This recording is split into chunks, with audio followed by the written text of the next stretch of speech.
Description में कुछ links दे दूंगी चैनल्स के जिन्होंने मुझे हेल्प करी थी to score 96 out of 100 marks in my class 12th English का एग्जाम। हाय गाइस, तो आज हम बात करने वाले हैं एक ऐसे सब्जेक्ट के बारे में जिसकी वैल्यू आपकी लाइफ में बहुत ज्यादा है। अब चाहे फिर आप अपने वो क्लास 12 के बोर्ड एग्जाम्स ले लो, उसके बाद आने वाले CUET के एग्जाम्स ले लो, इंटरव्यूज ले लो, जॉब्स ले लो, हर जगह ये सब्जेक्ट बहुत ही ज्यादा इंपॉर्टेंट रोल प्ले करता है। ठीक है, I hope you guys understand, अभी तक समझ आ गया होगा that I am going to talk about English subject. जी हाँ, बहुत सारी प्रॉपर उसकी स्ट्रैटेजीज कैसे आप उसको अच्छे से कर सकते हो, बिकॉज आई नो बहुत सारे लोग ना इंग्लिश से घबराते हैं। I don't know why they are so scared of English की यार हमें हिंदी में समझ आ जाता है, हम चैप्टर भी पढ़ के चले जाते हैं, बट वहां लिखें कैसे, हमारे मार्क्स इंग्लिश में हमेशा कम आते हैं, क्या स्ट्रैटेजी अपनाएं। तो आज की वीडियो में मैं आपको प्रॉपर स्ट्रैटेजी बताने वाली हूं तीनों सेक्शन वाइज कि कैसे आप भी 96 से भी ज्यादा मार्क्स ला सकते हो अपने class 12th English board exam में। ठीक है,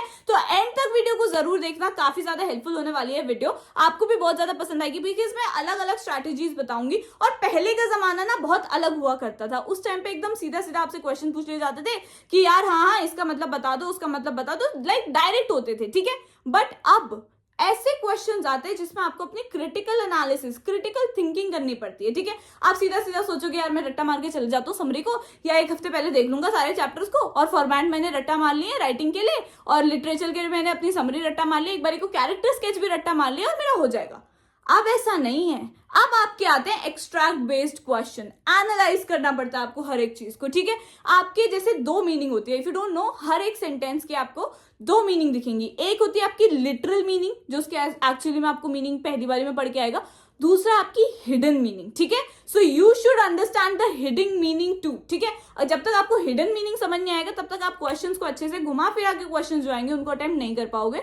तो प्लीज वीडियो को एंड तक जरूर देखना, subscribe to my channel right now, काफी सारी हेल्पफुल वीडियोस डालती हूं मैं। ठीक है, I started this journey, I will be there to support you till the very very end. ठीक है, तो प्लीज चैनल को सब्सक्राइब कर लो, share it among your friends, या फिर अगर आप कोई ऐसे हो जो अभी 12th में नहीं हो but you know somebody who is in class 12 and would really require this video, please share it उनको भी। ठीक है, ताकि ये सारी इंफॉर्मेशन जो भी है इंपॉर्टेंट वो सब उनके पास भी चले जाए। ठीक है, सो अब आ जाते हैं प्रॉपर आपका जो भी पैटर्न है पेपर का। सबसे पहली चीज तो मैंने आपको बता दी कि दो टाइप की मीनिंग्स होती हैं। ठीक है, पहला होता है आपका हिडन मीनिंग, दूसरा होता है आपका लिटरल मीनिंग। ठीक है, तीन टाइप के होते हैं आपके सेक्शन। ठीक है, प्रॉपर पैटर्न सुन लेना इसको क्योंकि पैटर्न काफी ज्यादा इंपॉर्टेंट है। ठीक है, पहला होता है आपका रीडिंग कॉम्प्रिहेंशन, दूसरा होता है आपका क्रिएटिव राइटिंग स्किल्स, तीसरा होता है आपका लिटरेचर जिसमें आपकी बुक्स वगैरह से क्वेश्चंस पूछे जाते हैं। ठीक है, सो अब आ जाते हैं, चलो एक बारी को बच्चा ना इंग्लिश के पेपर के डर के मारे थोड़े से चैप्टर्स पढ़ लेता है, उसकी समरी पढ़ लेता है, पोएम्स को एकदम समझ लेता है, उसकी मीनिंग वगैरह समझ लेता है। ठीक है,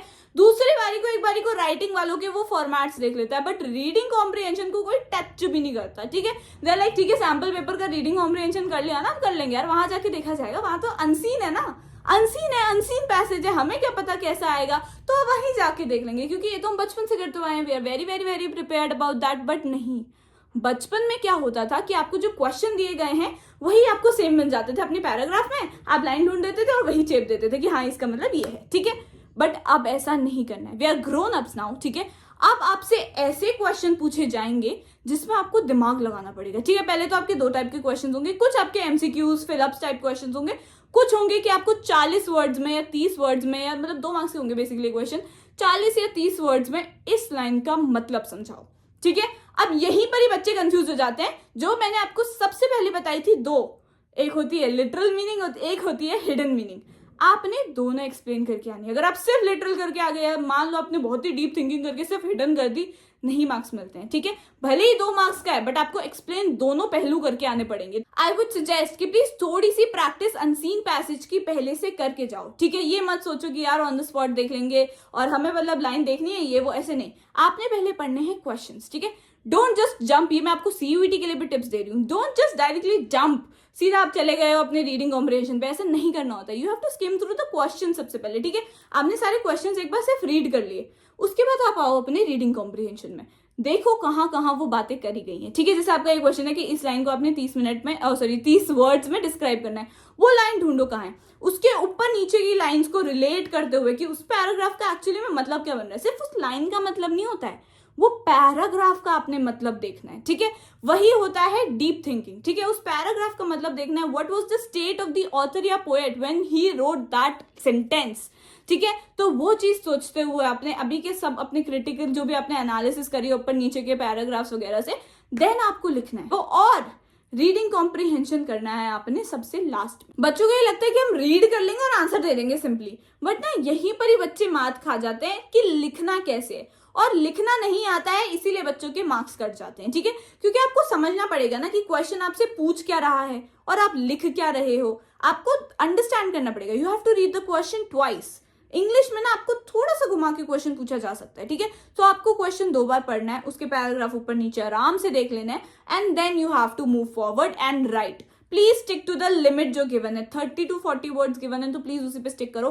फालतू लिख के अगर आप आओगे 2 मार्क्स के लिए, बहुत ही बड़ा बड़ा लिख के आ गए हो, नहीं मिलते हैं 2 से ज्यादा marks, but make sure you are writing correct, ठीक है। अंडरस्टैंड करो क्वेश्चन को। अगर आपने क्वेश्चन को ही गलत कॉम्प्रिहेंड कर दिया ना कि इसका ये मतलब पूछ रहा होगा वो, तब तो आप वहीं पर ही कट गए ना।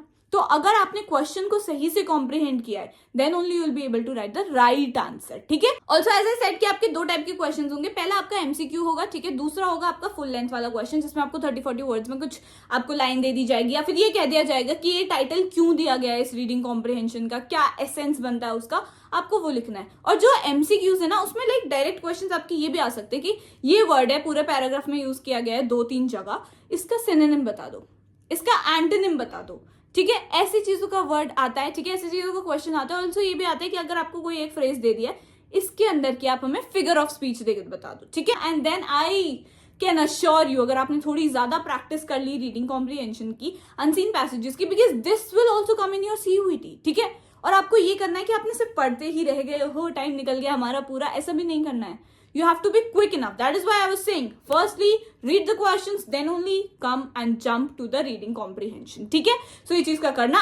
Now let's come to the second section. ठीक है?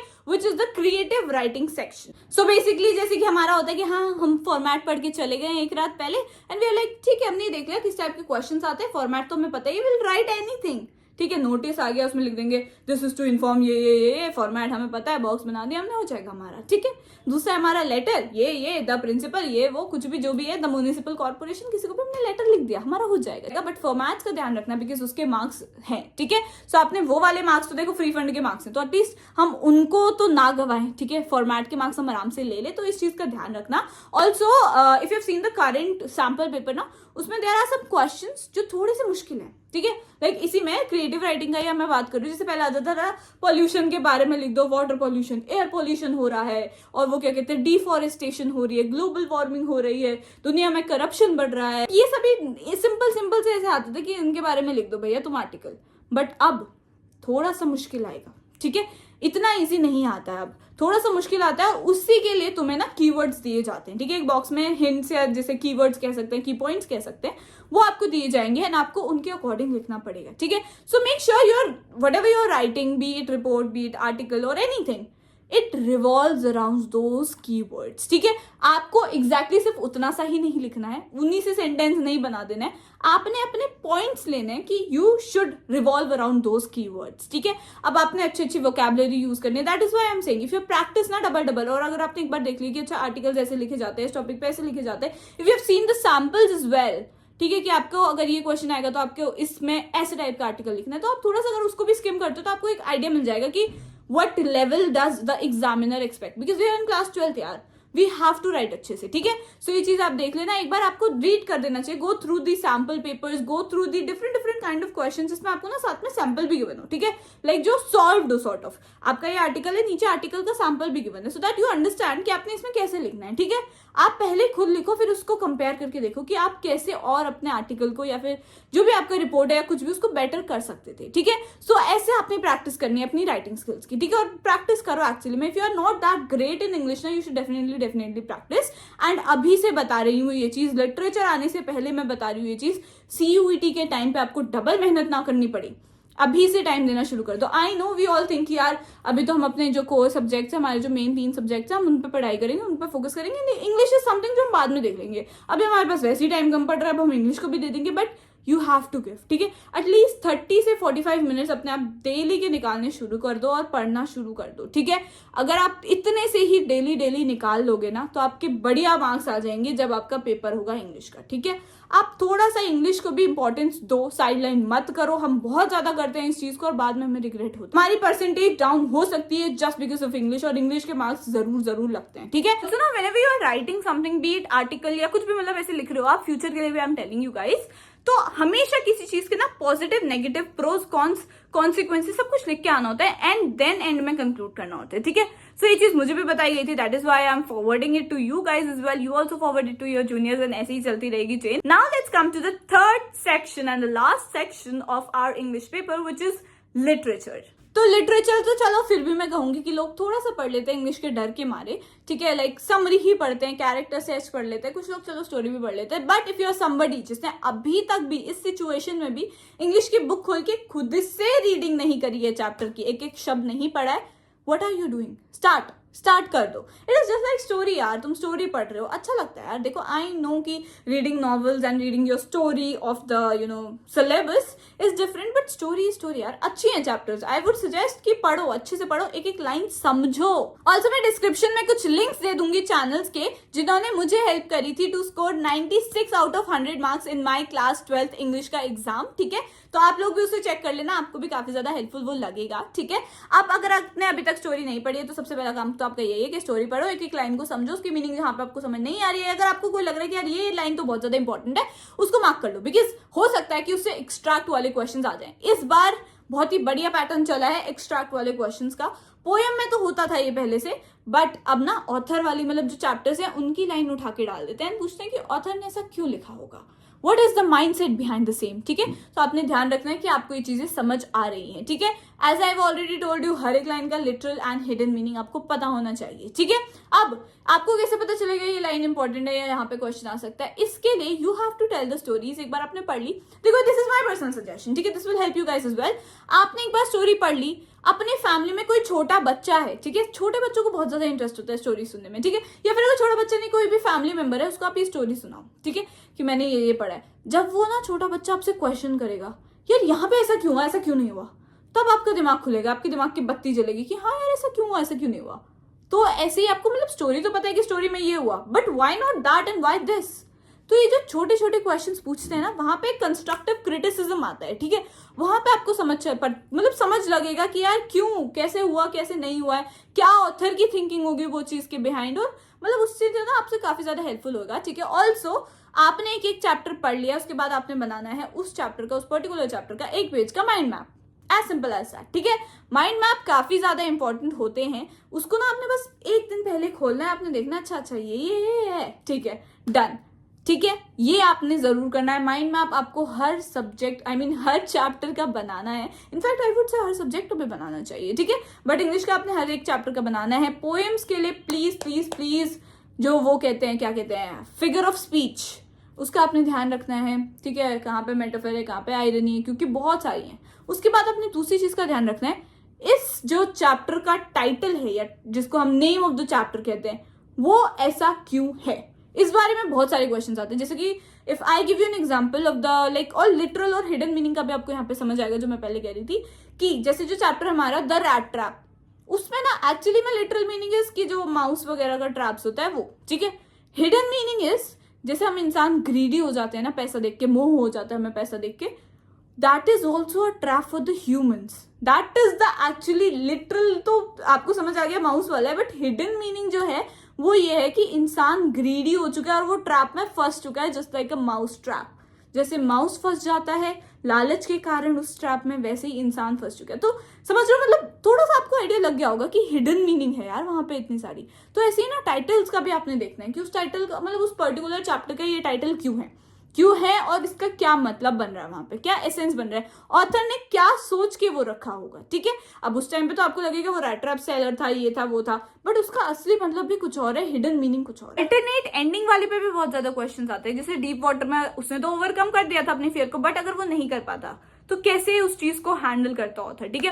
या फिर apart from that mister lamb वाली स्टोरी देख लो, अगर मिस्टर लैम्ब नहीं मरे होते तो व्हाट डू यू थिंक कि अभी तक उनका क्या रिलेशन रहा होता। तो ये सारी चीजें हैं, ये सारे ना बहुत सारे पॉइंटर्स आ जाते हैं। आपने हम ये चीज भूल जाते हैं, हम ये सोच लेते हैं ज्यादा कैरेक्टर स्केच पढ़ लेते हैं, समरी पढ़ लेते हैं, थीम ऑफ द मतलब चैप्टर या पोएम पढ़ लेते हैं, या चलो एक बारी को एक्सट्रैक्ट वाले क्वेश्चंस कर लेते हैं, बट हम ये चीजें भूल जाते हैं जैसे कि टाइटल। ठीक है, टाइटल क्यों इंपॉर्टेंट है, क्या उसका लिटरल मीनिंग एंड क्या उसका हिडन मीनिंग है। ठीक है, ये चीज मैं आपको बहुत बार बोल चुकी हूँ आज की वीडियो में। तो I hope you like this video, and अगर आप मेरे बताई हुई चीजों की तीनों तरह से प्रैक्टिस करोगे, तीनों सेक्शंस की, तो आपको बिल्कुल अच्छे से, मतलब जब आप प्रैक्टिस कर रहे होगे ना, ये पॉइंट्स याद करोगे कि ये बोला था युक्ति ने, ये बोला था युक्ति ने, या जुम्बा वाली दीदी ने, तो आपको खुद रियलाइज होगा कि हाँ यार हो जाए। ठीक है, इंग्लिश में आई नो बहुत डर लगता है लोगों को, डरना नहीं है, हमने बढ़िया मार्क्स स्कोर करने हैं, दैट इज द प्लान ना, that is the whole motive of this video. तो I hope you like this video, if you do please hit the like button, also share it among your friends, subscribe तो करना ही करना है। ठीक है, also comment down below something cute, और if you want strategy of other chapters, or not chapters, actually strategy of other subjects as well, so do let me know, I'll make it. ठीक है, I know you guys have been saying this for a very very long time, I'll make it for sure. तो मुझे जरा comment करो, ठीक है, and I'll see you in the next video. Bye.